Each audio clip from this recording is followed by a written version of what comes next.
This is one of the last known images of Lisanne Froon and Chris Kremers, two Dutch girls that went missing during this hike in the Panama Forest. This is just the first of a lot of photos that were found on their camera that day, but the pictures get pretty disturbing, so let's get into it.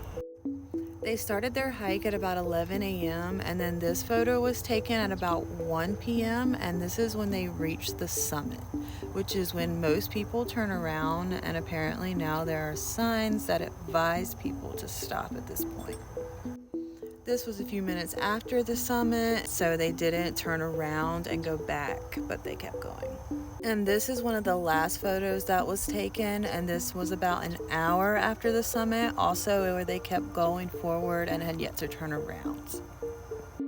And this is where it gets creepy. There are no more photos until the night of April 8th, and there are a series of photos taken between 1 a.m. to 4 a.m. Most of them look like this. They're pointed towards the sky and it looks like it's raining. You can see the same trees and water droplets in the majority of the photos. Then there's this highly debated photo of what I think kind of looks like a jawline, and a lot of people agree. I've heard people say it looks like a finger. I don't see that. And then this is obviously the most haunting photo of all. This is obviously Chris's hair. Some people say this is the front of her face covered by her hair, but most people think this is the back of her head.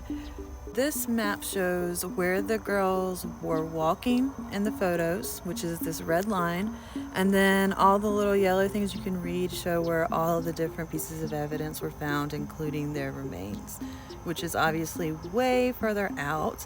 And what's really interesting is that there are a bunch of houses right beyond the end of that red line, and I'll show you another photo that marks the houses. Here is where you can see the houses that they would have come across pretty soon after the photos, and should have went to the homes if they were lost. So there's just so many unanswered questions here. And this is the weirdest part to me. The bag was found weeks later in pristine condition right next to a river that is known to flood and had just recently flooded. So how was it not at the very least wet or had been wet?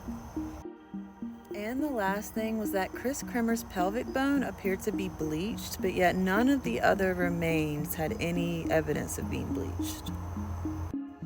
Let me know what you guys think happened to these girls, and follow me for more true crime content.